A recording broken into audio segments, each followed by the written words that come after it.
pessoa acha que sabe tudo da sua vida, né? Nada, Ai, amigo, cara. ai, amigo, é aquele negocinho? Você fala, que negócio de coisa pra caralho. Gente, nós três, a gente podia se chamar. Tá gravando, né? Tá. Chamar de amigo. Amigo.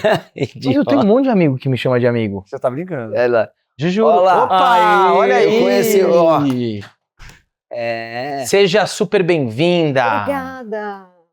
Quem vai dar oi primeiro? Você, eu não dei beijinho ainda, né? Então, nem é já verdade. beijei ele. Tudo bem? né? Hoje eu Tudo já bem? encontrei, Como vai? já te Já encontrei rolou. hoje de manhã. Aqui, tô brincando. Bom, agora há pouco. Seja Agora bem-vinda, sim. hein? Agora há pouco. Sento aqui. Por favor. Seja bem-vinda, essa aqui é sua água. Muito Empurrar essa mesa obrigada. Põe a mesa um pouquinho pra Põe um cá, né? pouquinho mais A pra, gente sempre tira pra ela foto que e eu depois... sempre tô elegendo o convidado, por favor. E nós estamos aqui diretamente dos estúdios da Clap.me, começando mais um Embrulha Sem Roteiro. Acompanha a gente, nós estamos em todas as redes sociais, nós estamos no YouTube, no Facebook, no Instagram, no Deezer, no Spotify, no TikTok e no Quai. Outra Esqueci alguma coisa, e ainda tem o nosso canal de sketches, que é o Embrulha pra Viagem, que é outra parada com humor. E aí, se você quiser, tá nas mesmas redes. E também estamos viajando com o nosso show Embrulha ao vivo pelo Brasil. Vai ter apresentação no Rio, vai ter apresentação em São Paulo. Tá tudo no nosso Instagram, @ou Embrulha pra Viagem, para você saber para onde a gente vai. A gente daqui a pouco vai começar também a ver a agenda de 2025. Então, A gente bora já- curtir. É verdade, é isso mesmo. Né? E a gente não tem que falar uma coisinha sobre o nosso almoço? Tem que falar sobre o Temos nosso que almoço. falar que quem nos apoia aqui, além do estúdio da Clap.me, é o Sushi em Casa, que é um sushi maravilhoso, fresco, gostoso, delicioso, que você pode te mandar aí para sua casa. Acompanha, deve estar na nossa descrição, Tá aí na tudo descrição. direitinho. Vale muito a pena. Acabamos de almoçar, inclusive, independente do horário que você... Aqui o programa é gravado, e a gente comeu a beça. Delícia, Sushi em Casa. E hoje nós estamos recebendo aqui uma convidada especial. Ela é jornalista e apresentadora de um dos podcasts mais bombados da internet. Aliás, quando o assunto é podcast, é com ela. Ela é um dos nomes mais comentados aí desse mercado novo que vem surgindo aí pra gente se informar, que são os podcasts. Estamos aqui com Tati Bernardi, senhoras e senhores.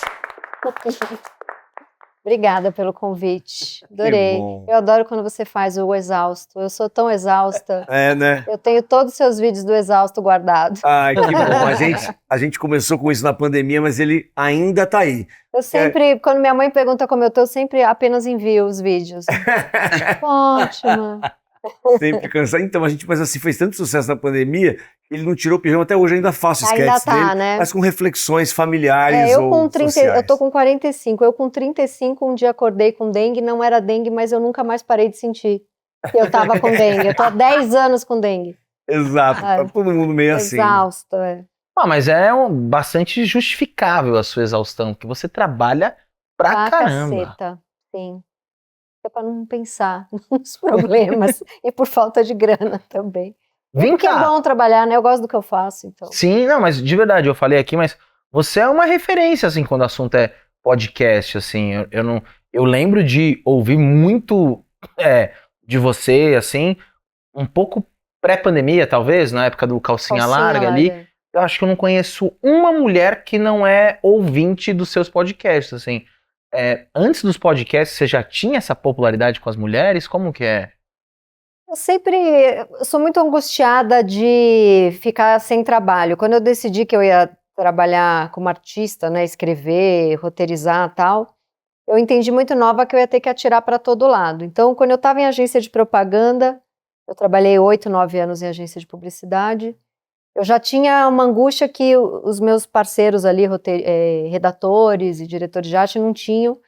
Eu comecei a fazer um monte de teste na Globo para virar roteirista e eu queria ter esses 2 empregos ao mesmo tempo. E já tinha uma coluna em revista, desde os 20 anos. Eu tive coluna na revista VIP, na revista Alfa, na revista TPM.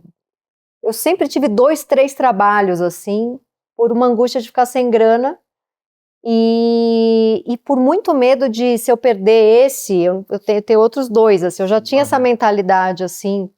Então, quando eu fui para a Globo muito nova, eu ainda estava em agência, e só anos depois meus amigos começaram a falar, publicidade é meio pentelho, acho que eu quero virar... Começou essa moda de fazer roteiro, todo mundo queria escrever os normais, né? Teve o boom dos normais, Sim, todo verdade. publicitário queria ser o Alexandre Machado. Então eu sempre, né? E aí depois, eu fiquei 13 anos na Globo. E eu percebi a Globo começando a não querer mais ter os contratos fixos, né? E muito antes da modinha da Globo demitir todo mundo, eu já pensei, eu preciso, né? Eu já estava na Folha, eu já trabalhava na Folha de São Paulo, que eu tô há uns... Colunista. Colunista, Mas lá, você escrevia pra Globo do Rio? Morando aqui, Morando aqui. fazia algumas pontes aéreas, assim. Mas aí quando eu vi, eu falei, puta, eu preciso ter outro negócio que me segure, além da Folha, dos livros e tal. Aí eu saquei, eu comecei a escutar alguns podcasts gringos, que foram os primeiros que chegaram mais fortes, assim, né? Comecei a gostar de alguns brasileiros, assim, que eu escutava. E eu tava muito querendo falar de maternidade. O Calcinha Larga, ele surgiu porque eu fiz um teste pro Saia Justa e não passei e fiquei puta. Ai, muito Calcinha larga é uma tiração de sarro com saia justa. Total. Que é mais íntimo que a saia, só que em vez de ser justa é larga, porque entendeu? É pra falar. Eu tenho a impressão que o saia justa, as mulheres ficam todas muito durinhas, falando só o que o público quer ouvir. Eu queria um negócio pra falar merda, escrachar mesmo. pra escrachar, entendeu? Aí eu já gostava muito do trabalho da Camila, da Hel, aí eu chamei elas, e a gente criou ali os quadros juntas, tal. E aí veio a pandemia e rolou, porque as pessoas, né, Calcinha Larga foi muito legal mesmo. Foi, Era total. muito... Eu acho que é o primeiro case de sucesso de podcast, assim, eu acredito, no Brasil. Bombou muito, né? Eu até fiquei, esse ano agora, eu fui para Portugal para lançar um livro. E assim, eu digo que eu sou a primeira escritora, é a coisa que eu, né, o resto...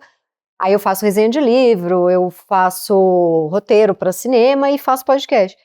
Aí cheguei em Portugal para lançar um livro e aquela fila, eu falei, nossa, as pessoas amam o meu livro, todo mundo vinha, eu amo seu podcast, eu escuto seu podcast, o meu inconsciente coletivo que eu faço de psicanálise é um sucesso em Lisboa. E você já leu meu livro? A pessoa estava ali por causa do podcast, eu fiquei meio assim. Aí a minha editora lá de Portugal falou, tudo tá valendo, a pessoa por causa do seu podcast vai ler o livro, não tenha preconceito com você mesma. Né? Não, é uma maneira de você abrir portas de outros lugares. Exato. Mas aí eu adorei fazer podcast, porque eu descobri que eu gosto de entrevistar. Eu não sabia isso, né? No Calcinha Larga eu percebi isso. E gosto de psicanálise, então daí eu fui criando esse monte de podcast. No Calcinha Larga era só áudio, certo? Era. Não era videocast. Agora você tá com videocast. Aí agora eu tenho o videocast no UOL de entrevista, que é o Desculpa Alguma Coisa. Isso. Tinha no UOL também o Desculpa o Transtorno, que era eu, Christian Dunker, né, que vai voltar em algum momento, ele é mais sazonal. E na Folha, o meu inconsciente coletivo não é videocast, é áudio também, eu entrevisto o psicanalista. E tem um outro que eu fiz pra Folha, que só entrevista mulher com mais de 50, que é o Se Ela Não Sabe, Quem Sabe, que também é áudio. E eu tô querendo criar um meu, porque de novo eu já tô com essa angústia. E se eu saio do UOL, e se eu saio da Folha? Eu tô sempre com 5 coisas, porque se eu sou demitida de 4, tem uma, sabe? Eu tenho muita essa angústia de não poder ficar. Deve ser uma pessoa que dorme muito bem, tranquilamente.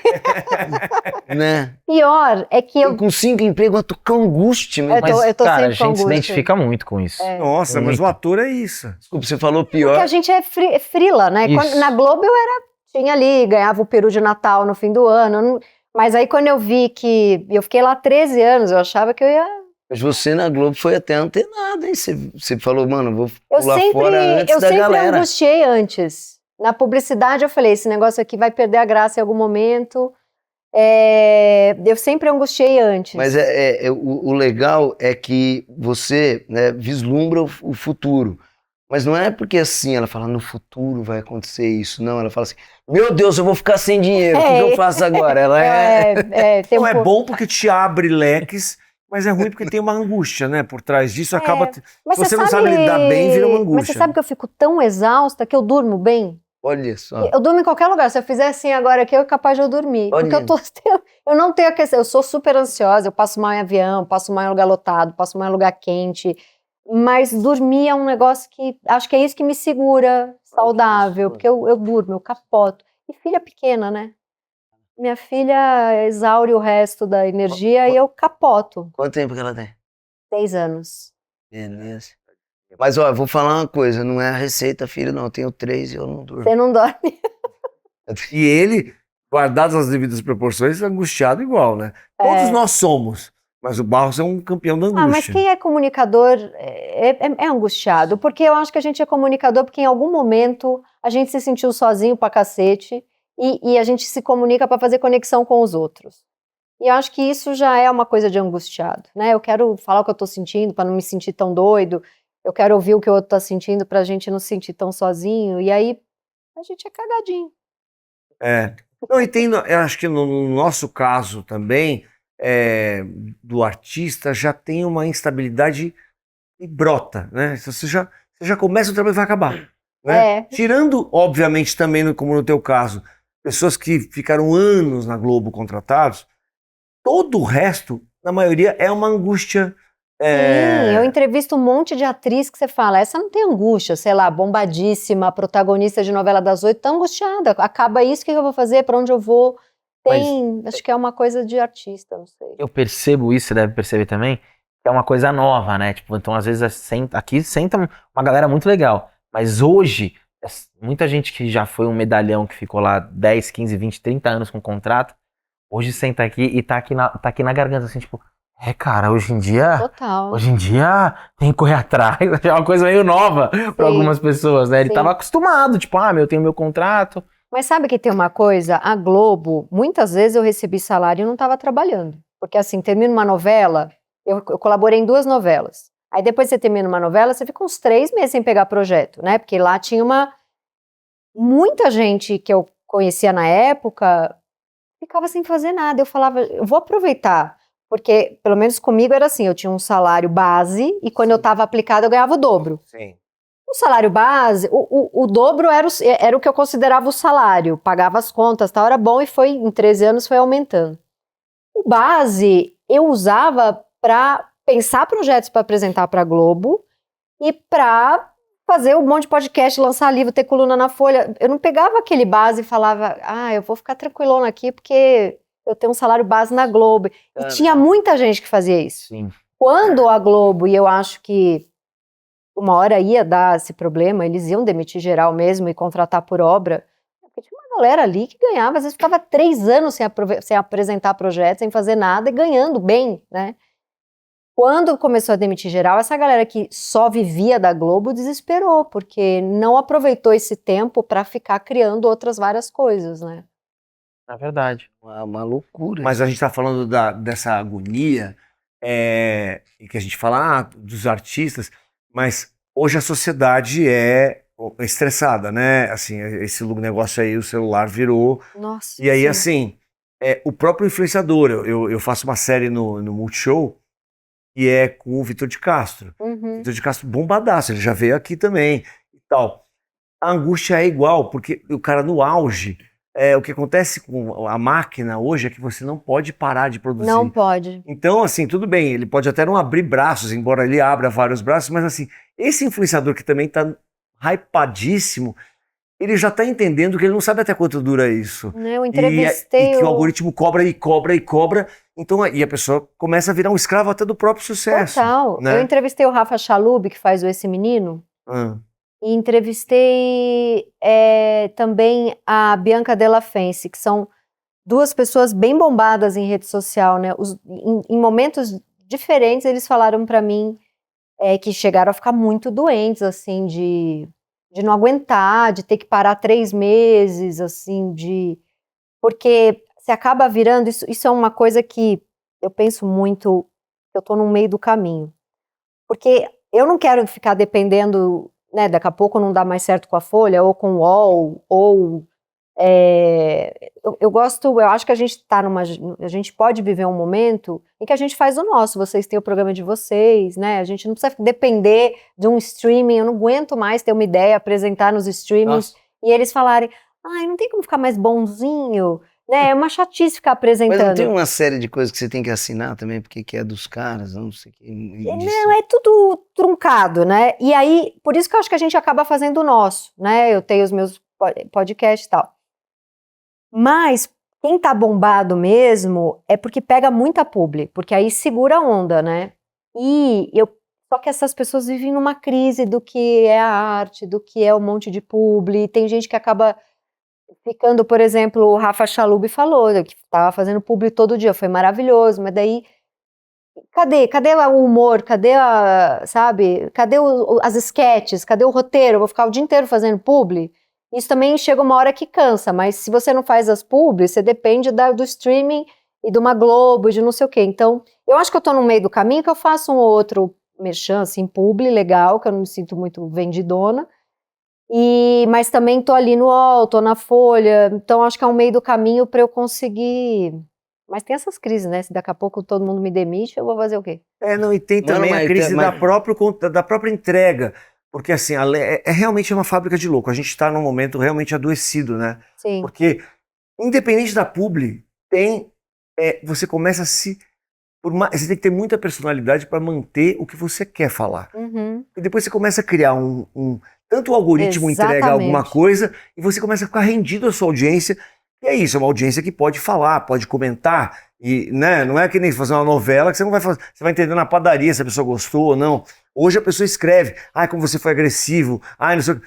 Se você não tiver uma cabeça, você também, não, é teu, mas você também não quer falar ou não vai falar porque não é bom falar. Tem sempre alguém me xingando, porque como eu atiro pra muito lado, então assim, faço um podcast de psicanálise, eu estudo psicanálise há 10 anos, mas não sou psicanalista. Mas daí eu vou lá, me meto a fazer um podcast de psicanálise. O acadêmico que tá nos corredores das universidades vai falar, essa é aquela menina que faz o podcast de humor pro UOL. Aí eu vou fazer o podcast de humor pro UOL. Aí a pessoa que quer piadona fala, puta, é aquela chata da psicanálise. Como eu atiro para muitos lados, vai ter sempre alguém que gosta de um produto meu que vai achar o outro chato. E aí dá para ser xingada, eu tenho essa variedade de xingamentos aí que dá para ser xingada por todos os lados, assim. Então, para os publicitários, eu sou a comunista. Para a galera de esquerda, eu sou a loira das publis. Sei lá, nunca tá agradando e ao mesmo tempo tem público para tudo, entendeu? Sim. Caraca. Você tocou num ponto bem importante, assim, né? Hoje tem isso, as pessoas estão sempre buscando te rotular, né? E ao mesmo tempo, a gente que tem podcast, cara, isso aqui é uma máquina de exposição, assim, né? Porque é isso, a gente vai ficar aqui 1 hora batendo papo, expondo ideias, e é isso. Você tem que, ao mesmo tempo que se vigiar, também não perder a sua opinião, a sua espontaneidade, sua liberdade de expressão. Sim. É difícil, porque às vezes você lê muito, é o que você estava falando, né? Você começa a ler muito o que estão dizendo, às vezes você pode perder alguma essência que foi o começo da graça, né? Você vira escravo da sua própria audiência. Exato. Principalmente se você faz muita publi. Né, porque, principalmente se você, por exemplo, se você tem um produto que você cobra da audiência, né, aí você fica meio escravo dessa audiência. Se você faz publi, você é mais dona do teu negócio, mas daí você fica escrava das marcas, então É que eu acho que tem, quando eu digo isso, eu acho que tem uma escravidão que é de agradar, Sim. Entende? Independente de, vamos supor que você tem uma autonomia, não é nem a publicidade, alguém te banca, mas... você fica com medo de falar algo que não. Eu já tô arrependida de ter usado a palavra escrava, por exemplo, que não pode usar. Eu já o tempo inteiro minha cabeça tá assim. Isso. Não devia ter falado isso, não devia. Mas eu não acho isso ruim. A gente vai, é bom a gente se ligar. Eu ia até te perguntar isso, se no teu, como você atira para muitos lados, se tem coisas que você se arrependeu ou você, porque a gente edita aqui também, às vezes o próprio convidado fala assim: tira aquela parte que pode ser mal interpretada. Eu me arrependo de quando eu fui muito sanguínea, assim, muito... Eu tenho... Me cutuco onde... Eu vou aguentando. Chega uma hora eu culacho uma pessoa que tá ali me provocando há muito tempo, sabe? Então, umas 2, 3 vezes eu já entrei no Twitter e destruí alguém. E aí eu dei audiência pra uma pessoa completamente desimportante, sem graça, sem trabalho interessante, né? Então, disso eu me arrependo. Agora... Dos meus trabalhos, acho que não, nenhum. Podcast nenhum você tem ao vivo? Não, eu não faço ao vivo nenhum. É isso. Deve ser uma experiência... Isso acho que esse é um lugar que mas você já eu acho que o podcast ao vivo deve ser complicado. Agora, o ao vivo com bebida alcoólica no meio, aí é mais ainda. Mas você já participou de podcasts ao vivo? Acho que não. Cara, porque toda vez que a gente vai ao vivo, eu sempre ligo uma chave diferente, óbvio. Claro. Claro, você tá ao vivo, eu já dei várias entrevistas ao vivo, agora eu tô pensando podcast, acho que não. Mas assim, na época que a gente assistia televisão, Eu cheguei a dar algumas entrevistas, fui no Jô, fui no Pedro Bial, assim, mas acho que podcast nunca dei entrevista ao vivo. Esse é gravado. Só. Esse é gravado. Não, a gente tava É um preso. propósito nosso aqui. Sim. Não, porque é isso. E a gente traz muito, como a gente é comediante, traz muito pessoal de comédia. Cara, você vai deixando e fala, cara, isso aí acho que é Isso aí melhor. vai dar ruim. Essa sua piada aí, melhor. Ah, a pessoa já mesmo já fala, olha, acho que isso aqui. É melhor cortar. né? Não, e tem coisas que podem soar. Eles mesmos me policiaram. A gente entrevistou a Samara Filippo, falou super sobre o feminino. E eu brinquei. A gente brincou, mas eu brinquei Não, muito sobre o foi feminino. você. Claro. Não, a gente Mas não, a ele coloca. gente, ele me Mas é isso, eu sacaneava ela, brincando, e ela topou pra caramba. Mas é isso. Pra errar a mão, Ah, é. Muito é um ponto. É um. Ah, ela Sim. dopou porque é um bom material pros advogados dela, né? Ela falou, boa. que dia que sai? Não, mas é isso, né? A gente tá. É uma mistura de. A gente tá tendo você como convidada, mas a gente se coloca. E óbvio, o mundo é um mundo. Aqui a gente tá falando de 3 caras héteros e prontinhos pra errar, né? Sim. Pra falar alguma merda é um pulinho. Sim. E Tati, fala aí, Barrinhos. Não, eu queria. Você falou que veio da publicidade e tal. O mercado publicitário mudou muito, né? Nossa. Como que você vê a publicidade hoje, né? Porque assim, você vem de uma época assim que Eu tinha trabalhei os com gênios Washington muito os tempo. gênios da publicidade, né? O cara fazia pompom com Protex, protege o neném. Sabe, o cara fazia um negócio, né? Que mano, realmente é uma época totalmente diferente da de hoje, né? Como Sim. que você enxerga Não, isso daí? eu trabalhei em agência no final dos anos 90, eu era bem novinha, entrei com 18, assim. E eu peguei essa coisa meio Mad Men, glamour, sabe? Eu trabalhei na W Brasil Costa Oliveto, não cheguei a trabalhar direto com o Nizam, que ainda tá aí trabalhando, mas trabalhei numa das agências dele, e eu fiquei 3 anos na W Brasil, e tinha uma coisa de Mad Men, assim, glamour, 6 da tarde, liberava bebida para todo mundo, tocava MPB no último volume, todo dia tinha... Era impressionante, todo dia tinha uma festinha no terraço da agência, assim. E eu trabalhei com o Alexandre Machado, que depois foi quem fez Os Normais, né? Então eu cheguei a trabalhar com pessoas muito geniais, assim, e peguei essas grandes campanhas que marcaram, né? Eu fui estudar publicidade porque a melhor coisa que tinha para ver na TV quando eu era adolescente, criança, algumas das melhores coisas, ou eram o horário comercial, que tinha propaganda que a gente morria de rir. Hoje em dia a gente só acelera, não quer ver, paga para não ver. Ou tinha, por exemplo, TV pirata, que alguns dos roteiristas já vinham da publicidade. Então a publicidade era o mais próximo de ganhar dinheiro fazendo arte, né? Hoje em dia a gente não vê a publicidade assim, mas era uma coisa assim...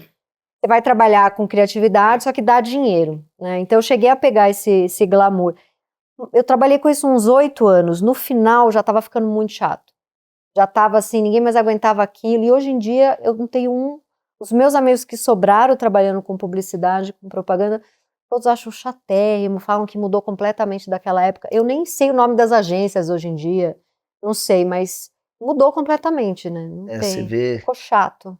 Porque assim, hoje já não tem mais o glamour, por exemplo. Eram épocas que, no nosso caso, a propaganda era um filme, né? Era propaganda tanto é que Exato, era um sketch. filme publicitário. diretores assim, Pô, você de pega publicidade, os caras, né? Até tinha, vamos ser sinceros. Tinha coisa ruim. Não, e assim, mesmo coisa boa, mas tinha uma arrogância Sim, também. era insuportável. Não, tinha, Nossa, eu sofri muito assédio moral. A Nossa. galera era muito arrogante. eu não tô Eu te nem colocando em confesso que eu acho xeque. que tem eu sempre brinquei com isso, assim, anos 90, começo dos anos 2000, era mais facilidade, às vezes, com uma estrela da Globo do que um cara bambambam de agência. Não, mas acho que a Tati tá se referindo a não o universo e tudo mais, mas, tipo, as peças publicitárias em si. Tipo, nos anos 80, você pega o filme, o classicão lá do Washington Oliveto, Meu Primeiro Sutiã. Hoje, naquele tempo de comercial, você faz 8 tiros de videozinho pro Sim, mas é que junto com o glamour de um filme muito bem feito, vinha também uma a galera se achava o Coppola. Isso. E essa era a parte insuportável. Isso também que me fez enjoar muito rápido. O Washington não era assim. Mas muita gente era. Mas a gente, como ator, já passou muito isso em set de filmagem. Vem o cara da agência. Ah, Nossa. Ele vem... não, eles ainda são metidos, né? Não, eu trabalho E hoje em muito- dia eles ganham 1/5 do que ganhava Isso. no- Eu traba- hoje em dia eles são metidos, não sei por quê. Porque é tudo mais pobre do que era na minha mas, época. ó, Meus chefes eram Então, muito eu dinheiro. acho, eu trabalho bastante com agência hoje em dia. E eu percebo que hoje, como em vários setores, tem muitos cargos de liderança feminina. Ah, sim, Então, isso melhora também. Isso, eu acho É. que isso deu uma diminuída nisso, mas, sei lá, pegando 10, 15 anos atrás, quando eu comecei fazendo publicidade e tal, vocês devem ter passado por isso. Chega o cara da agência com a carinha e fala, carinha, É, que é mais Tim Burton. Isso, total. Esse amigo, carinha. eu sou não só como Mais ator, Tim Burton. eu faço muita. Eu já faço ainda, mas eu já fiz muita locução. E às vezes o cara ia me passar o brief, quando eu vi o cara da agência passar o brief, exatamente ele falou assim, cara, ele tá vivenciando um filme do Coppola e eu tô, assim, eu vou vender um sabonete. É Tá insuportável. tudo bem, muito que é legal, deprê. que o filme tá bem escritinho, mas é só eu tô vendendo sabonete. Você viu que vai lá assim, olha, gente, vamos imaginar uma coisa. Como que seria um tomate, mas um tomate da terra dos ratos?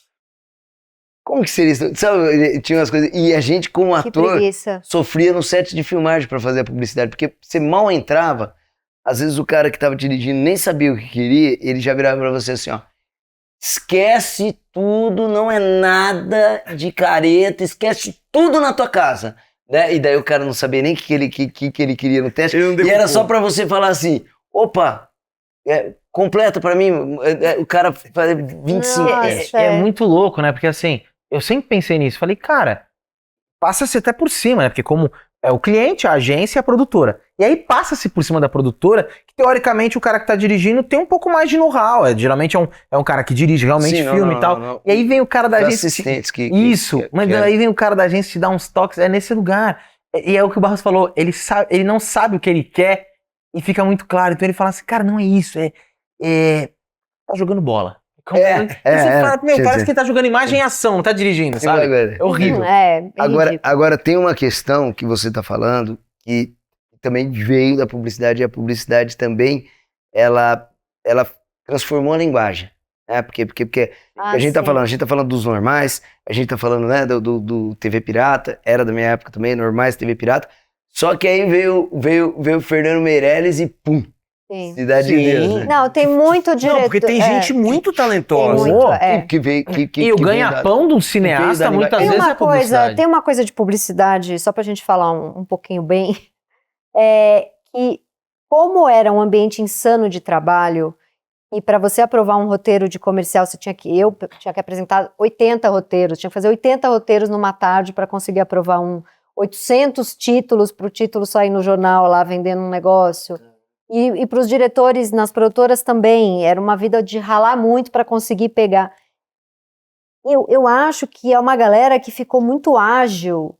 Eu acho que a minha coluna na Folha, por exemplo, de crônica, ela é uma coluna bastante lida, porque eu acho que eu tenho uma esperteza que eu ganhei na publicidade, de frases curtas e claras. Porque às vezes eu pegava um briefing de 20 páginas, que eu tinha que fazer uma frase de outdoor. Como que você resume um briefing gigante numa frase de outdoor? Isso me deu... Poder de síntese, assim. Exato, isso eu uso para crônica, isso eu uso para um roteiro que eu faço de série. E fora isso, eu fui acostumada, muito nova, que eu entrei com 18 anos, a trabalhar loucamente. Eu não sei se isso é bom no sentido saúde, mas eu acho que hoje em dia eu aguento ter um monte de projeto, porque com 18 anos eu estava ali para ser contratada numa agência, você tinha que trabalhar pra caceta. Então eu acho que eu aprendi também, sabe, não tinha... então esse cara, por exemplo, que chega com essa arrogância, ele esperou 10 anos...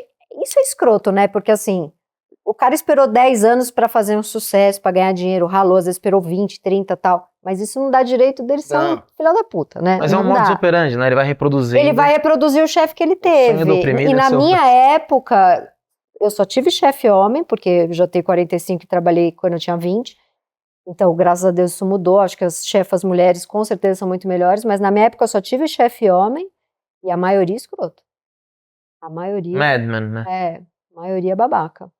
E vem cá, vamos falar um pouco dessa pluralidade sua aí, da Tati roteirista. Como é que tá?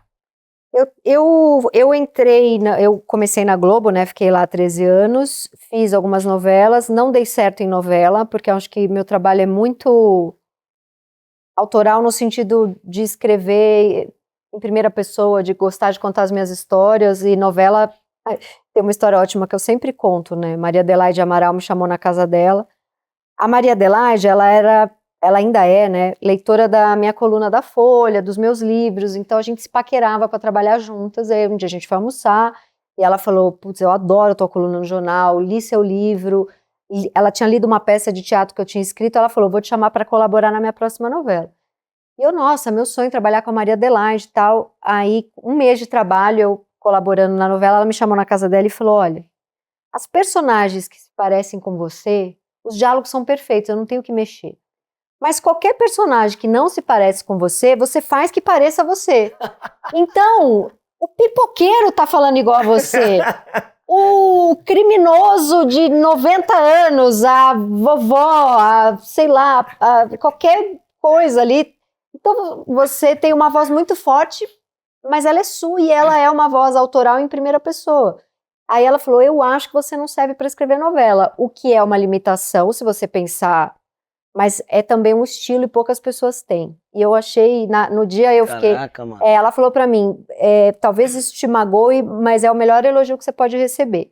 Ela falou: eu já tive muito colaborador que fazia a voz de todos os personagens, imitando como seria a minha voz, porque para um autor de novela, o importante é ter colaboradores que escrevam como ele escreveria, né? Claro, senão a novela foi uma loucura. Nossa Exato. Senhora. Aí ela falou: eu já tive muito colaborador que escrevia exatamente com a minha voz, replicada para 1000 personagens. Esse é um bom colaborador de novela, mas ele não tem um estilo, ele não tem uma voz, né? Ele é um colaborador que meio replica a voz de um autor. Ela falou: você não consegue fazer isso. Então você não serve para novela, mas você tem o que muito escritor gostaria de ter. Então eu saí da casa dela, não sabia se eu tinha ganhado o maior presente ou um pé na bunda. Eu ganhei os dois ao mesmo tempo, né? E aí eu entendi que eu tinha que começar a roteirizar as minhas coisas. Eu acho que teve uma época que o Multishow fazia muita coisa, Sim. né? Nisso saiu Vai Que Cola, mas tinha muito projeto teste. Era Da quase Natalie Klein, não era? era quase uma escola de jovens começando, assim. Aí eu fiz um verdade. monte de coisa pro Multishow, um monte de série. E aí eu fiz O Meu Passado Me Condena pro Porchat e pra Mia Mello.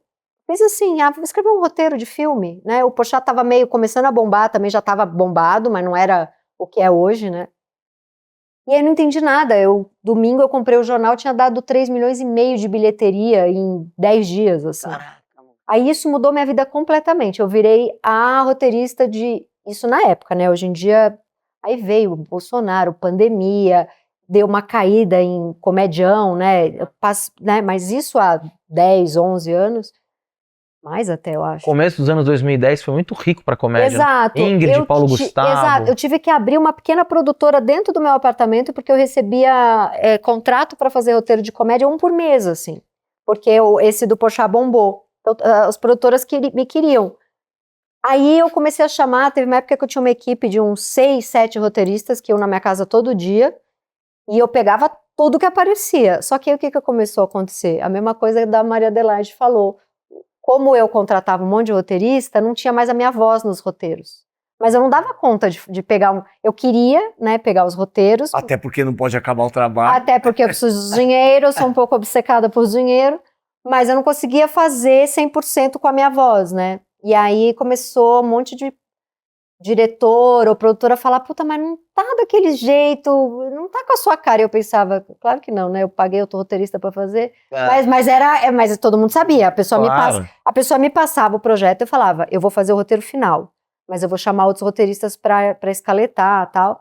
Mas começou a não ficar com a minha cara. Aí deu uma desandada, né? Aí eu comecei, em vez de pegar 10 roteiros por ano, eu pego 1, 2 e faço sozinha, né? Mas teve esse boom, assim, depois Caramba, que legal, cara. Mas é curioso, né? Porque é comum você ter colaboradores, não é? Sim.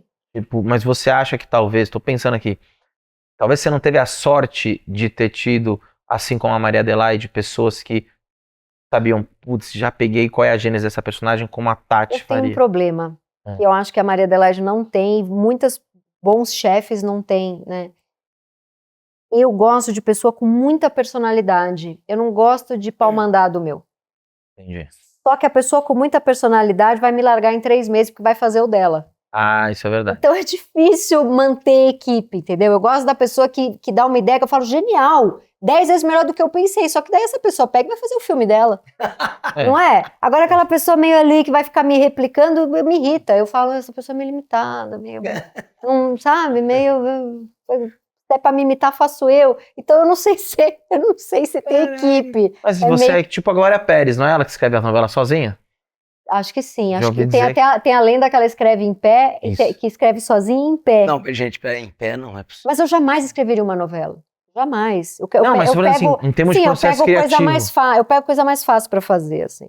Eu gosto de... Até romance pra mim é difícil. Eu gosto de crônica.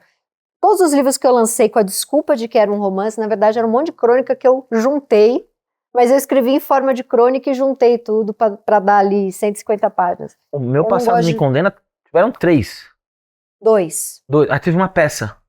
Eu fiz livro, peça, dá certo a marca? E você faz até caneca, você faz? É isso. Eu fiz série, filme, peça e livro. É. E caneca e lápis e bloquinho.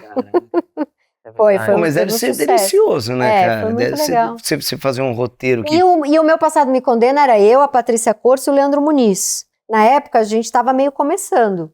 E eu amava porque são 2 gênios. Hoje em dia o Leandro trabalha para ele mesmo, a Patrícia trabalha para ela mesma. É difícil a gente se juntar de novo. São 3 pessoas com muita personalidade.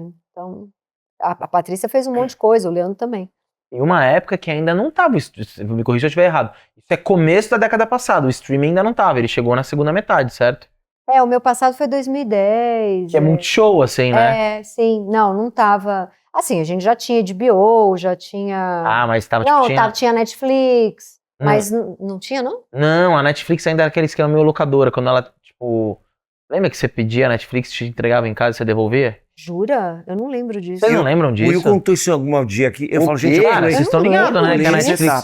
Não, você tá confundindo. Não tô mano. confundindo, não. Era Cara, 2001, a a locadora que Netflix entregava em casa. começou assim, tanto é que eles tentaram vender essa ideia pra Lembra, Blockbuster. 2000. O cara da Blockbuster virou e falou não. Aí a Netflix foi lá e começou a olhar Ele e falar... contou, e alguém compactou com É você aqui na verdade. entrevista. não Eu lembro quem combinei com foi. muita gente. Calma que vai essa história, imagina. É verdade, sim.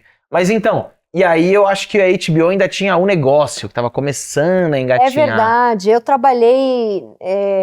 Eu sei porque eu fiz o negócio, então eu lembro que era tipo assim, nossa, não precisava falar que vou fazer uma série, vou fazer aquela série da HBO. Era só essa. Era só aquela. É verdade. Eu trabalhava na Mixer na época que eles estavam Isso. fazendo. Mixer Ela- bombou. Mixer ainda tá fazendo um monte de coisa. Eu trabalhava na sala, a galera que estava escrevendo o negócio, trabalhava eu tava num projeto para... Camila Rafante escrevia. Né?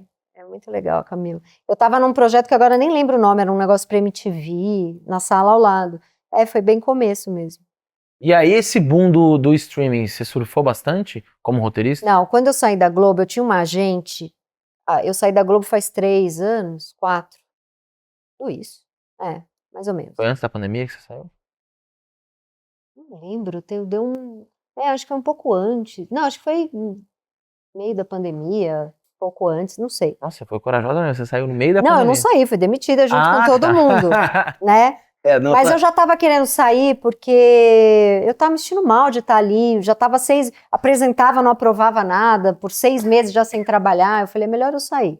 E já tava um cheiro de isso aqui não vai durar pra sempre, né? E eu tinha uma agente na época e ela falava pra mim, sai da Globo, pede demissão, porque você tá bombando, a Amazon te quer, a HBO te quer, todo mundo te quer, sai da Globo. Então eu fui ter essa conversa e eu falei, eu acho que eu vou pedir demissão.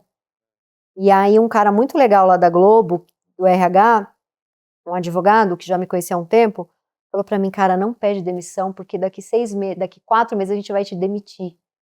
E aí você consegue pegar o dinheiro. Ah, sim, todos os seus Ele me direitos. deu, mas eu fui pra pedir demissão, né? Ele falou, foi não, legal. ele falou, não pede que a gente vai te demitir, são 13 anos aqui, você vai ganhar um dinheiro que vai te Começa segurar. a se portar bem mal.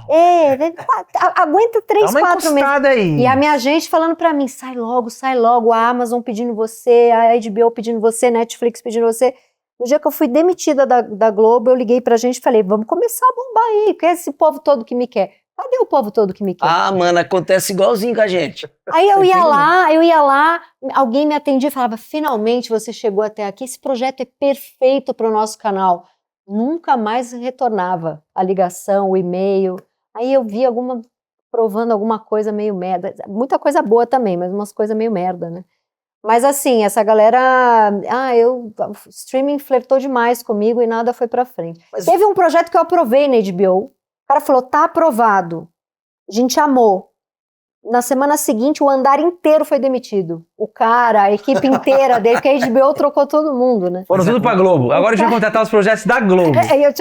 Não, o cara que aprovou meu projeto e uma semana depois ele saiu. Cara, mas o andar inteiro é bom demais. Cara, o andar inteiro, assim, chegou um gringo lá, demitiu o andar inteiro, sei lá. Não, e como agora É tá igual tendo a nossa também, escola. né? A gente tem uma história dessa que eu comecei a fazer teatro, era teatro escola, daí a gente foi numa escola, a gente saiu daqui de São Paulo, foi lá em, acho que era Pirajuí, sei lá quando é, fez a propaganda na escola, teve todo mundo, a gente vai. Daí a gente voltou, depois de 2 dias, não tinha ninguém na escola, daí o guardinha da escola falou assim, mas por que vocês avisaram que ia ter teatro? Ninguém veio. Puta que pariu. Os alunos falaram assim, é férias, não vem. Férias. Acabou. Mas a questão dos streams agora, de novo, teve um recuo, agora não é nem com você particularmente, né? Teve um recuo Sim. total dos streamings, né? Sim. Teve aquele bombardeio de séries, veio muita coisa ruim, muita coisa boa também. E ninguém, eu não sei se você tem contato, a gente fica uma fábrica de tentar entender o que aconteceu com os streams. Esse recuo, porque tem gente que tirou o escritório daqui e foi embora. Total. Eu não sei se era uma tentativa que entenderam que não rolou, ou se era uma estratégia. Até hoje eu não sei o que... Eu acho que tem muita gente ruim que aprova projeto. Assim, aquelas que veio para se queimar no programa. Né? Não, mas é verdade, eu faço reunião. Tem muita gente boa, claro, mas tem uma galera que assim, faz lá um curso em Nova York, volta, nunca escreveu um roteiro na vida, mas fez lá um negócio, estudou cinema lá em Nova York, meio playboyzinho, não sei o quê, aí caga na cabeça de um roteirista que tá há 20 anos escrevendo, porque é na pesquisa. Aí fica essa coisa de, a gente quer uma coisa boazinha. O que bomba? Beberrena, que não é nada bonzinho, né? O que bomba? E assim, tem uma loucura do streaming, porque eles falam assim pra você, a gente quer ou bonzinho ou true crime. Existe toda uma vida entre bonzinho e matar a família inteira, né? Sim, ou true crime ou bonzinho, tem um universo inteiro. Então, eu não sei, eu acho que a galera que aprova é meio... Eu acho que tem isso, mas aí tem também, você pega a Porta dos Fundos, tentou lá fazendo a Globo, aí faz o deles, o negócio bomba, começa a ter mais audiência que qualquer programa de humor da Globo. Eu acho que também tem essa tendência do faz o seu no YouTube, que esvazia um pouco, né? Isso para essas sketches de humor e tal. Agora, série, é que tem tanta série boa gringa, e é difícil o brasileiro emplacar um negócio tão bom, né? Você tem razão. Não existe o Succession brasileiro. Não fizeram. É que ali é uma sucesso. Em vários sentidos, não, né? a gente não... Essa galera estuda desde os... Exato. Tem aula de... Acho que parece que tem aula de cinema desde os 12 anos de idade. A gente ainda... Mas no ensino base, eles já têm muito mais aula de tudo que é relacionado à cultura do que a gente. Muito. Mas ela tá falando disso, mas ao mesmo tempo, por exemplo, o mundo... Né, quando você vai assistir alguma coisa no Netflix, agora então você tem as séries da Coreia, você tem não sei o que, parece que todo mundo tá produzindo coisa boa também. Né? Eu vejo muito documentário no Globoplay, acho que tem, por exemplo, o Vale o Escrito, é o melhor documentário que eu vi esse ano, não tem nenhum documentário gringo melhor do que o Vale o Escrito. Vocês viram esse? Não. Fala sobre a história do Jogo do Bicho. Jogo do Bicho. É brilhante, então assim... animal. Brasil sabe fazer, principalmente quando tem grana, né? Quando tem um investimento, quando tem uma galera gênia ali por trás da pesquisa, do roteiro. Mas aí precisa pagar bem também, né? Porque você pega, sei lá, uma série americana foda, os roteiristas é uma equipe de 8 trabalhando nisso há anos e todos ganhando muito bem. Aqui no Brasil você vende uma ideia de série, a pessoa te pede os 3 primeiros roteiros pra você fazer sozinho em um mês. Então também... Mas eles pedem até o piloto, né, mano? Sim. Mas você tocou num ponto muito bom. O Brasil começou a se tornar um excelente documentarista, e na HBO também tem alguns, de repente, tudo merece um documentário, né? O cara se destaca no reality show fazendo um documentário da vida dele. Virou tudo. Agora vai sair o documentário do dengue. Já tem da Xuxa, das Paquitas, Não, pelo Marlene amor. Matos, daqui a O pouco das tem uma Paquitas- piada. É lógico, mas só falta o do dengue. O das Paquitas já foi uma merecia. forçação. E vai ter o da Marlene Chorando, Matos. se encontrando, é muito chato aquilo. O das da Paquitas. Xuxa, o da Xuxa foi ok. O das Paquitas só valeu pra gente descobrir a menina do que show da Xuxa é Só esse. serviu pra isso. Foi muito bom. Mas é isso, o Brasil dá certo, por exemplo, deu certo o Fernando Meirelles. Aí, quantas 800 pessoas não quiseram imitar Nossa. o Cidade de Deus? Foi uma década só de filme assim. Entendeu? É um negócio da formulinha. O brasileiro ousa pouco, E né? tem uma outra coisa que eu comentei aqui com eles também numa das entrevistas. Eu acho que talvez seja até uma fórmula que se use fora também, mas o dia que eu fui assistir um filme que eu fiz na casa da roteirista, da diretora, ainda não tinha lançado. E ela comentando, tava com um grupo pequeno do elenco, e ela comentando, eu tinha 2 cenas boas só, né? E aí, assim, por que elas ficaram? Porque teve na avaliação que a Amazon pôs com pesquisa. Aí eu falei, cara, mas cadê o cinema do eu acredito, né? Total. A diretora gostar, cara, você tá à mercê de uma pesquisa tipo o que a Globo faz com novela. Sim. Lembra que tinha os Groups Discussion? Ainda tem, né? Isso, aí eu falo assim, cara... Aí mata todo mundo, todos os personagens que o público não gosta. Isso, mas a aí ideia é provocar o público, não é agradar. mas você quer fazer isso, talvez com cuidado, atender uma grande população. Mas, cara, o cinema se permita exatamente fazer... É quase como alguém vê o Bebê Rena e fala assim, é muito agressivo psicologicamente. Não, mas se alguém Tira. tivesse apresentado o Bebê Rena aqui no Brasil, imagina um cara chegar e falar assim, é o seguinte, é uma mulher que me persegue, mas na hora que ela para de me perseguir, eu sinto falta e vou atrás dela. Porque eu tenho horror dela e tesão ao mesmo tempo. O cara ia falar, bom, você vai se tratar, isso aqui não é pra TV, isso aqui é pra teu divã, vai se tratar, você é louco. O negócio bombou em milhares de países. Aí, o que acontece agora? Os streams começam, tem Bebê Rena pra gente? Eles depois que faz sucesso, e eles não têm ideia porque faz sucesso, porque na pesquisa jamais ia mostrar que isso ia fazer sucesso. Aí eles começam a querer que a gente copie. Teve várias séries que foi isso. Você tem uma... Como é que teve? Acho que eu fiz umas 80 reuniões que essa galera que aprova nos canais me pedia Ai, meu Deus, a Fleabag. Ai, você tem um humor, um clima meio Fleabag. Você consegue fazer uma Fleabag pra gente? Mas já fizeram a Fleabag, né? Eu tentei tentei te apresentar ideias que é dentro desse humor. O ano passado, o ano retrasado, você falou que não cabia. Aí a Fleabag faz sucesso, começa. O negócio já foi feito, né? Tem essa coisa de... E tem parece que tem eu sinto às vezes que tem um vácuo entre quem produz conteúdo e quem consome. Por exemplo, tem uma curiosidade muito boa, a gente faz teatro. Você conversa com as pessoas, assim, o público em geral no Brasil, o que enche teatro é comédia. Até que você fala, vai ver minha peça, você tá no seu prédio no elevador, vai ver minha peça. Mas é comédia, eu não gosto de ver. Aí você vai perguntar pra esse cara, o que ele assiste no Netflix? Ele assiste Ozark, Breaking Bad, ele não vê nada de comédia, ele fala, não é aquelas comédiazinhas lá, né? Aí você fala, vai no teatro você quer ver comédia, em casa você quer ver série densa. Sabe? Então eu sempre penso, eu falo, cara, que estranho. Pois é. É muito louco isso. E assim, quando você vai apresentar um projeto aí, é curiosidade mesmo. Você vai apresentar Netflix, você vai apresentar... Porque sempre eles falam pra gente, nossa, cara, é um calhamaço de coisa que você tem que oferecer, não sei o quê. Ou você ia lá só com a sinopse, algumas reuniões, ou você tem que ter a Bíblia mesmo, como se fala. Depende, tem, assim... Teve reunião que eu fui, aí a pessoa falou, sua ideia é muito legal. Você consegue agora... Assim, eu apresento um projeto que hoje em dia a gente chama de one page, mas tem 3 páginas, né? Eu amo que chama one page. E aí você apresenta toda a ideia ali, é como se fosse um argumento maior, assim, né? Às vezes eu faço até maior, assim, já com uma cara, com os personagens todos, né? Como se fosse uma bíblia pequena. Então já aconteceu das pessoas falarem, pô, muito legal, vou tentar te colocar aqui pra você desenvolver pagando.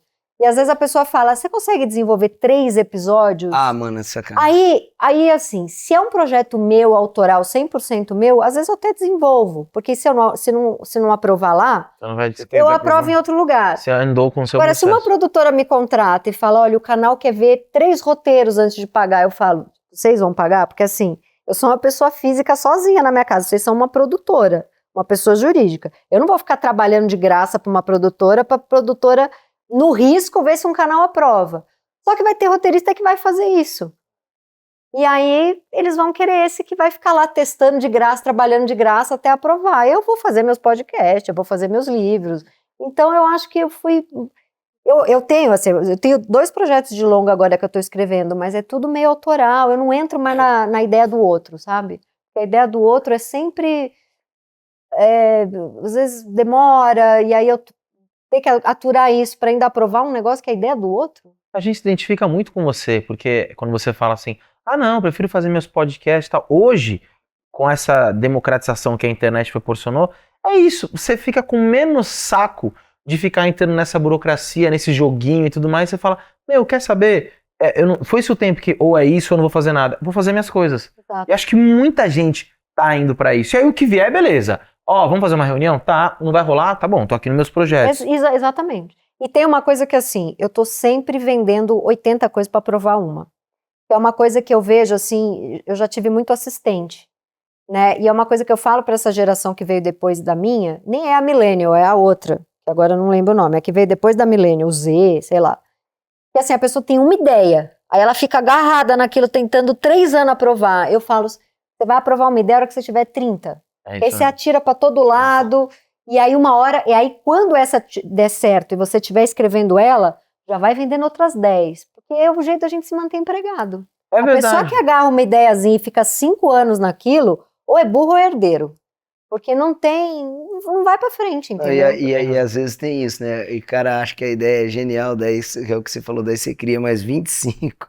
E talvez as outras foram mais geniais do que essa. E aí você foi lá apresentar uma ideia, a pessoa achou mais ou menos, mas gostou de você. Aí você já tira do bolso outras 10 que você tem. Aí você foi pra uma reunião, apresentar um negócio, só que você vendeu outro.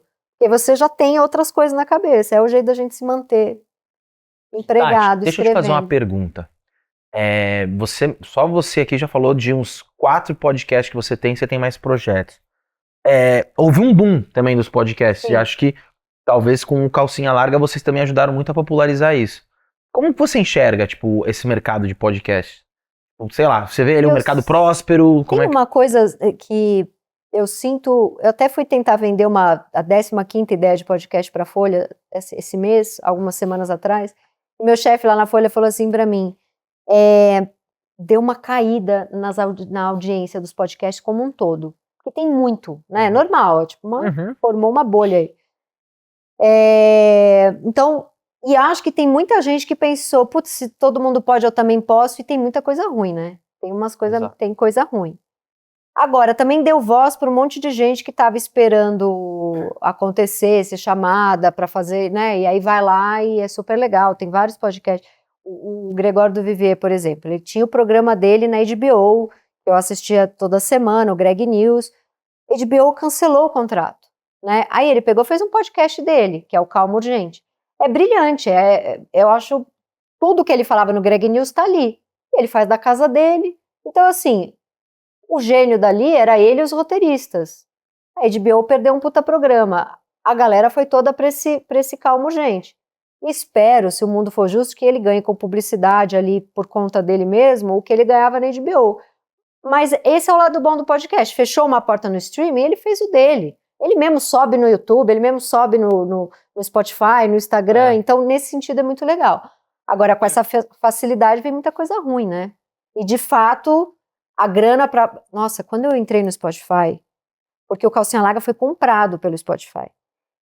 Eu entrei no Spotify numa época que tinha pouco podcast e que o Spotify comprava mesmo. Eu acho que isso não tá mais rolando, eu não tenho certeza. Talvez o último foi o do Mano Brown, assim, grandão, que lançaram. Nossa, o Calcinha foi super legal, assim, sabe? Rolou, foi muito legal, foi um contrato muito bom. Hoje em dia, pelo que eu escuto do mercado, assim, já é uma coisa completamente diferente. Tanto que muita gente que era do Spotify tá saindo e fazendo fora, porque aí pega o dinheiro da publicidade só pra si, né? E o videocast ele amplia muito também, você explora outras plataformas, não só no sentido de monetização, mas formato de publi também, né? Sim. E deixa eu te perguntar uma coisa, porque assim, você tem, por exemplo, o teu podcast na UOL, o quanto você se apropria das pautas, dos convidados? Eu faço tudo, eu faço o roteiro, eu faço sozinha. Eles falaram, você quer ter um roteirista? Mas o que acontece? Quando eu estou pesquisando o convidado, eu vou tendo a ideia das perguntas e das piadas.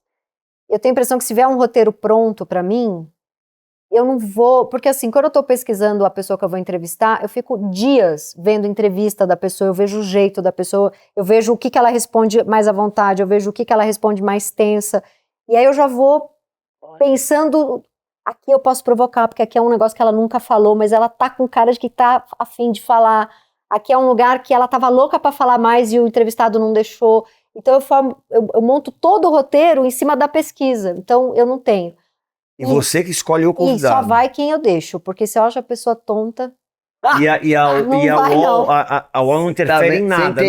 O UOL, às vezes eu brigo, às vezes eu quero muito que vá uma pessoa que eu acho foda, e o UOL fala, porra, mas tem 3 mil seguidores, não vai dar audiência.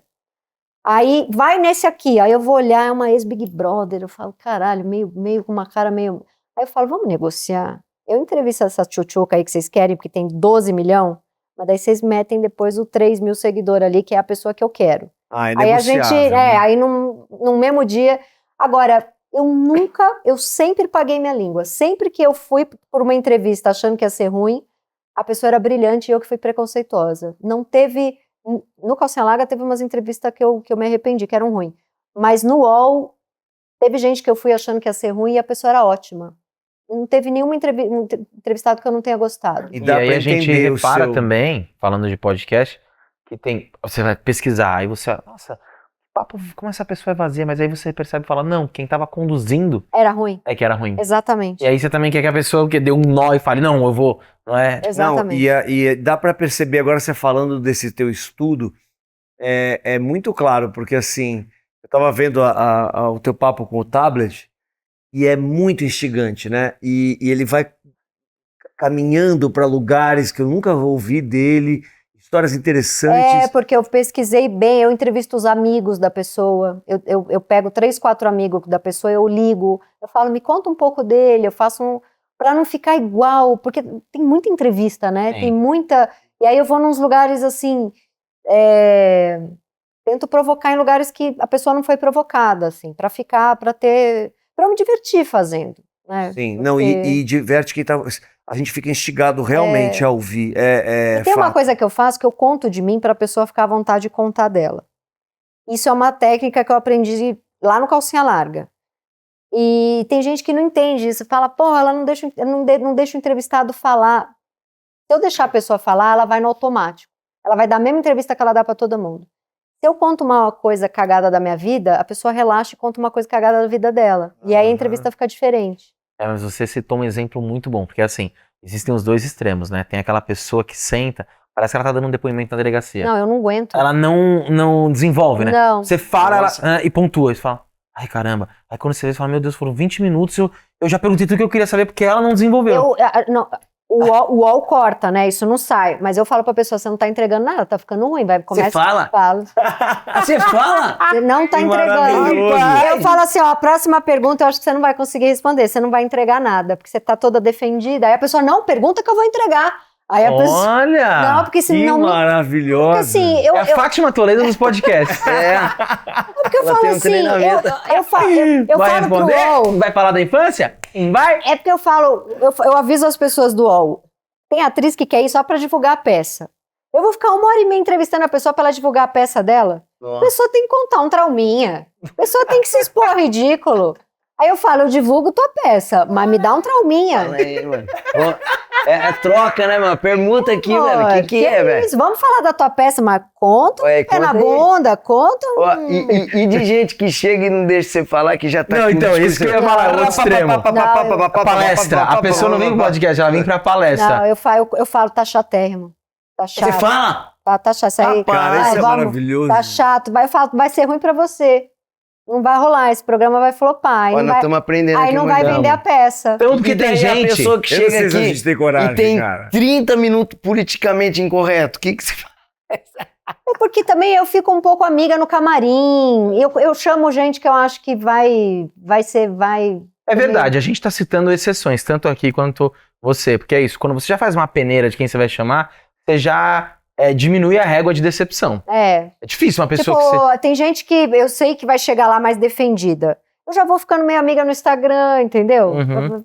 Né? E aí, seu louco? Já mandou uma... hoje eu tô bebendo, você bebe também?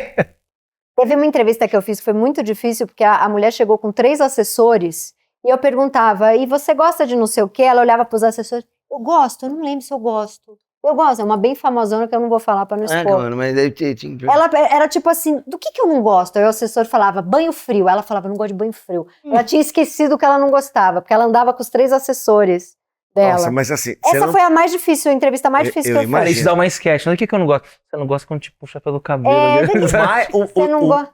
o assessor já é um negócio que já Não. traz, né? Já. A gente tem convidados que vêm, mas assim, de alguma maneira você tá com alguém que tá te... Parece que tá... E tem uma coisa que é louca, às vezes vem uma atriz foda, ela vem com um agente, um assessor normal, né? Às vezes vem um youtuber que faz sucesso há 1 ano, ele vem com 8 pessoas na entourage. Um fica aqui no celular, o outro fica aqui, tipo, ele chega com uma mini empresa, e é um cara que há 1 ano tá ganhando dinheiro com publi. E tem assessor... Ele traz uma van de mini... E vamos combinar, hein? Tem gente que não sabe, mas às vezes a sua assessoria mais atrapalha do que te ajuda, não tem? Chega com uma Cara! galera e fica, sabe, uns 8 pessoas ali, tipo, paparicar aquele influencer de 27 anos. Aí eu já também não tenho paciência. Tá puxado, Tá né? Mas eu puxado. adorei que você tem essa coisa Nossa, de... isso é muito... Mas eu acho que a gente não tem essa manha. Você sabe Mas que eu não tá faço muito rendendo, na né? piada, né? Não, Eu tudo falo, bem. amor, essa história que você contou aí Mas- tá longa. Eu sei porque a gente não faz isso. A gente tem uma estratégia também. Como nós somos em 3, às vezes não tá rendendo, a gente começa a puxar uma piada atrás da outra. Isso. Porque você não, você é sozinha, você precisa ser mais Mas direta. a gente já pegou situações que eu não vou falar, obviamente, também. Que a pessoa não entregava nada. Nada e que assim... tem música que a gente até hoje brinca. Que a situação da pessoa... A gente não tá entendendo nem a piada que a pessoa tá falando. Nossa, tem umas que a gente fala, cara, não tô E ele entendendo. tá rindo, e ele tá contando E e ele rindo. tá e a gente assim, ó. morrendo de rir. E a gente, cara, Gente também, que às vezes a assessoria fala, cara, ele precisa muito ir, não sei o quê. Aí a pessoa chega aqui em 4 minutos, ela não tem nada pra falar. Aí você fala, mas tem projeto? Mas né? é por isso que a assessoria tava desesperada. Então, mas... Vende esse desgraçado que ninguém quer. Cara, mas vem vindo no carro e fala, inventa que você tá com uma peça. Fala que você tá escrevendo, fala que você tá pintando, faz coisa de barro, ninguém vai conferir. Fala, tô fazendo presépio de barro. Porra, chega aqui e fala, tô sem nada, vou pra Peruíbe semana que vem. Pô, aí você quebra as pernas, você falou que velho. tem as que respondem tipo delegacia, onde você tava, eu tava não sei aonde, e tem aquela que responde que queria uma prova de múltipla escolha, só pra ela falar assim, não. Você, Nossa, não, mas a diretora, eu fico com Sim. um ponto, né? Não, é. Eu fico com um ponto. Quando rola disso, da pessoa, eu faço uma pergunta toda elaborada, a pessoa fala. Eu não acho. A diretora começa a falar, ai meu Deus, ai meu Deus, ai meu Deus. Ela fica desesperada no ponto, porque... Aí eu olho pra pessoa e falo, não, você vai responder só não, não. Vem, me dá aí, me dá alguma coisinha. Dá um trauminha, Não, eu adorei. me dá um trauminha. Me dá um trauminha que eu divulgo sua trauminha. peça. é o Vou melhor. divulgar tua peça sem um trauminha, Nanina. Ô, Tati, fala aí de quais projetos aí o pessoal pode acompanhar No atualmente. momento em que eu vou me vender. Exatamente. Bom, Deixa um trauminha e um produto. Vou deixar um trauminha aí. Então tem o Desculpa Alguma Coisa no UOL, meu videocast, que é Universa, né, UOL. Tem o Desculpa o Transtorno que eu faço com o Christian Dunker, que em algum momento vai voltar, não sei se no UOL ou no meu canal de YouTube, que estou fazendo. Eu sou muito antiga, né? Sou muito antiga não, sou muito atrasada, né? Vou fazer meu canal de YouTube agora. Na Folha tem o Meu Inconsciente Coletivo, que é o podcast que eu entrevisto psiquiatras e psicanalistas para falar de... Mas é bem palatável, não é papo cabeça, assim. Vai uma galera lá acadêmica, mas eu quebro eles. Tem minha coluna na Folha, que sai toda sexta-feira. Em 2025 lançarei meu próximo livro. Que mais que eu faço? Tem o Se Ela Não Sabe, Quem Sabe, que é um podcast que entrevista só mulheres acima de 50 anos, que vai voltar no primeiro semestre de 2025. É tudo meio sazonal. E o que mais eu faço? Me ajuda Tá a lembrar. bom, Roteiro, tem alguma Tá coisa bom? que você tá lançando? Roteiro, tô escrevendo um filme muito legal agora. Acho que eu vou falar, não sei se posso. Assinei contrato ontem, mas é um filme para Ingrid Guimarães e a Mônica Martelli, que tô feliz que eu vou escrever. Tem um filme que eu escrevi para Conspiração, que vai lançar em 2025, com a Fabiola Nascimento, maravilhosa. E é isso. Acho Ufa! Fora um monte de livro, um monte de tudo que aí. que tem resenha, faço resenhas. E tudo isso vocês encontram nas... Quais? Você falou Instagram? Tudo isso, um é Folha, outro é UOL. Não, mas, tem por o exemplo, onde você Instagram, divulga? Instagram, Onde eu divulgo tudo é na Folha. Eu dou cursos maravilhosos de escrita criativa. Fica lá de olho nos meus cursos. Eu tenho que vender pra lá, eu tô olhando pra vocês. Tô vendendo, querem fazer meu curso? Não, mas tá tudo É, porque a gente já tá Mas a gente relatando. vai. A gente tem umas crises de Não, mas roteiro você- às vezes. Você ainda não falou o seu Instagram. É Tati Bernardi. Esse Eu ia aí. dar meu e-mail. Tati Bernardi. Senhoras e senhores, Tati Bernardi hoje Que aqui com a delícia. gente.